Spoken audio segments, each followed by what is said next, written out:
Sukuna finalmente conhece a filha do Satoru Gojo, o cara que ele matou. Isso porque ele tá vivo, até porque ele utilizou o maior meme de todos, que é basicamente a técnica desvio e te mato, porque simplesmente o Itadori não conseguiu apunhalar o Sukuna pelas costas. Só que para as coisas ficarem interessantes, ele admite aqui que o Itadori melhorou pra caramba, e ainda se impressionou com ele. Porém o cara recebe simplesmente a maior autoridade vinda aqui do Kenjaku. Sim, o Sukuna herdou aqui a vontade do Kenjaku. Isso bem que ele avisou, né? Porém a minha vontade será herdar. Só que para equilibrar as coisas aqui, quem chega no campo de batalha é simplesmente Okotsu Yuta, trazendo com ele a Rika, só que ela assim tá maior do que nunca. Sim, o Sukuna tá do tamanho da mão dela. Enfim, antes de explicar todos esses ocorridos, é só deixar o like aí e se inscrever no canal que não é inscrito. Quem quiser ajudar de uma outra maneira, temos aí o Seja Membro liberado. Mas enfim, voltando aqui, vamos responder parte por parte. Vocês prestem bastante atenção aqui no que o Sukuna falou nesse último capítulo 248 de Jujutsu Kaisen. Basicamente ele nota que o irmão da Mei Mei e simplesmente a, entre aspas, filha de Satoru Gojo, costumo chamar, mas na verdade o nome dela é Kihara. Eu chamo ela assim basicamente porque ela possui aqui um, entre aspas, Mugen do Satoru Gojo. Eu expliquei aqui como é que funciona a técnica amaldiçoada dela, mas enfim. Claro aqui no campo de batalha para simplesmente resgatar o Higuruma, que já tinha ido de F. Digo, muito provavelmente, que já sabia a respeito disso, que provavelmente aquela criança, no caso aqui o irmão da Mei Mei, tem uma técnica amaldiçoada de teletransporte, que seria a razão aqui do corpo de Satoru Gojo ter sumido. Porque sim, essa era uma das maiores dúvidas aqui após o Sukuna ter vencido o Gojo e todo mundo ter simplesmente entrado aqui no campo de batalha. Simplesmente do nada, foi uma coisa atrás da outra. Então esse era o plano todo esse tempo, basicamente resgatando as pessoas que ficassem extremamente feridas no campo de batalha. De acordo com o próprio Sukuna, ele teoriza aqui que basicamente eles estão levando os feridos aqui para essa mulher que pode utilizar técnica reversa. Ele acredita que a técnica reversa dela é até que bem fraca, se comparado, por exemplo, ao Satoru Gojo e a ele mesmo. Basicamente o que tá mais impressionando ele é simplesmente esse pirralho ter aprendido técnica reversa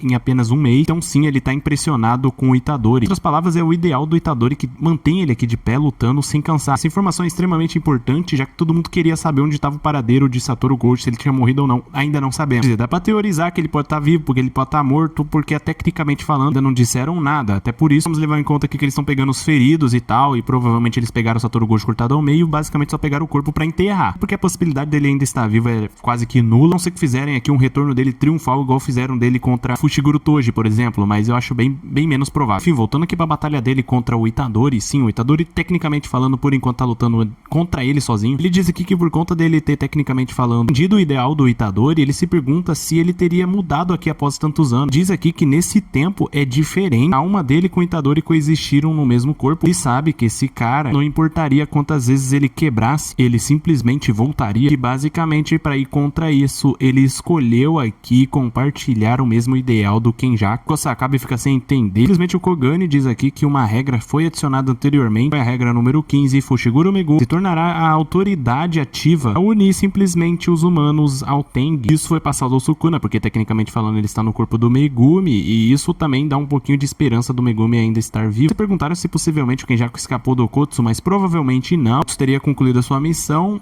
porém esse daqui seria um plano aqui de reserva. Agora, ele portando aqui o ideal aqui do Kenjaku e simplesmente indo concluir, que vai ser um dos maiores problemas, que quem chega pra acalmar tudo é simplesmente o Yuta. Desculpa por chegar atrasado. De cara ele já chega fatiando aqui o Sukuna pra mostrar quem é que chegou, e ele está disposto aqui a vingar a morte de Satoru Gojo. Simplesmente a Rika chega aqui gigantesca, tacando a mão em cima aqui do Sukuna. Claramente tá fazendo um esforcinho pra segurar. Assume, esta daqui é a rainha. Quem irá vencer, o rei ou a rainha das maldições? Sinceramente, por mais que a Rika seja extremamente forte e apelona, está abaixo do Sukuna, porém ela não está sozinha nessa. Okotsu, com sua habilidade de copiar. Itadori simplesmente aqui dando um suportezinho, já que ele é um dos mais fracos que tá aqui presente no campo de batalha. Continuar essa batalha mais do que esperado. Enfim, comentem aí o que vocês acharam desse capítulo, o que vocês esperavam dele. Por acaso que ele supriu as necessidades dos fãs? Na minha opinião, faltou algumas coisas, mas tá bom. Por acaso vocês esperavam que o desvio e Timaço? Sinceramente, eu acho que tava óbvio que isso iria acontecer. Bem que não foi 100% isso, até porque a espada simplesmente deixou de existir. E o Higuruma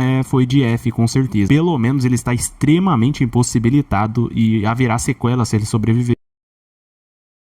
Tentando explicar que a técnica amaldiçoada da Kihara, de acordo com o Panda, é muito similar aqui ao Mugen de Satoru Gojo. Pois é, aquele mesmo esquema, onde você tenta chegar perto e anda infinitamente. Por isso, no meio de toda essa operação que eles estavam fazendo, ela se tornou a maior preocupação. Disse, não pela sua força, mas sim pela sua técnica amaldiçoada. Mas Dani, que missão é essa que você acabou de falar aí? Que tô entendendo é nada. Então, basicamente é que eles estão se infiltrando dentro de uma espécie de clube de luta, clube de apostas, sei lá como você queira chamar, comandado pelo nosso mano aqui, Hakari. Por simplesmente aqui ser viciado em apostas, criou esse clube clube de apostas, só que tá mais pra um clube de luta. Envolve também aqui xamãs jujutsus lutando entre si. Ou seja, ele quebra muitas regras do mundo jujutsu trazidas pelos superiores. Não de querer ninguém envolvido com o colégio jujutsu e os superiores perto dele, quem dirá que nesse estabelecimento. Yuri e companhia se infiltra aqui pra tentar conversar diretamente com ele, já que eles precisavam da ajuda dele. E dessa confusão toda, a Kihara aqui acaba encontrando o Megumi e o Panda tentando invadir. Simplesmente reconhece ele, sabendo aqui que eles fazem parte do colégio jujutsu. Rapidamente pega o celular aqui pra tentar ligar pro Hakari e avisar ele sobre tudo. O máximo que ela consegue fazer é apertar aqui o botão de ligar, só que ela é simplesmente barrada aqui pelo Megumi. Invoca aqui pra cima dela Cão Divino, que chega se aproximando dela. Rapidamente se afasta, é repelido, inclusive com toda a força pra cima do Megumi. Ele entende que realmente o Cão Divino saiu voando e não conseguiu se aproximar dela. Ela se aproveita aqui dessa distração pra correr pela porta aqui e tentar avisar o Hakari. Panda, na tentativa de impedir ela, tenta correr atrás dela, mas fica infinitamente correndo atrás, porque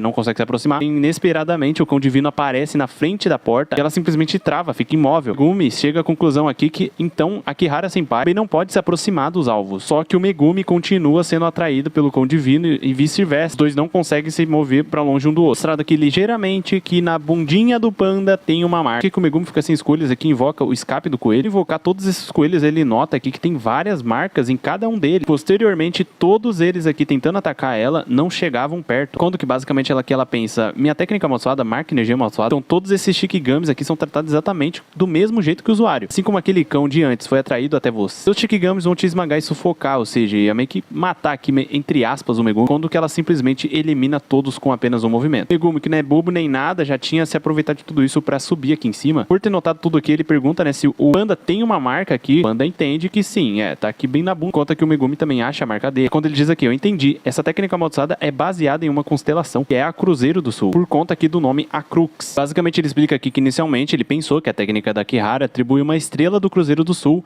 para cada alvo. Pensavam eles a ficarem a uma certa distância de cada um. Resumidamente falando aqui para vocês de uma forma um pouco mais simples, tudo vai depender da sequência aqui em que eles formarem aqui as posições de cada um. Por exemplo aqui, o Panda tem a Imai, o Megumi é a Crux, o dela é desconhecido e da outra aqui é a Gakru, caso que é a porta. Então nessa sequência aqui, um é atraído e repelido pelo outro. E a posição que eles fizeram aqui, o Panda fica aqui, o Megumi aqui, a porta ali e tal. O Megumi e o Panda são repelidos, logo ela e a porta também são, então ela não consegue atravessar aqui a porta. Basicamente aqui ele descobre uma sequência em que ele consegue capturar ela. No caso não ele, mas sim o Cão Divino. Não tinha desfeito, ele simplesmente deixou o Cão Divino aqui atrás de uma parede aqui, já que os dois são atraídos, ele ficou preso, não conseguia ser atraído um pelo outro por conta dessa parede. Fez aqui com que a Kihara ficasse entre os dois, logo aqui ela no meio aqui dessa atração aqui. O Cão Divino saindo pela parede, ele vai ser atraído independentemente do que tiver no caminho dele, até o Megumi. Inclusive aqui, ela tá bem no meio. Logo dá certo, ele consegue aqui agarrar ela, indo em direção ao Megumi. Estavam sendo atraídos e ele consegue aqui forçar ela contra o chão.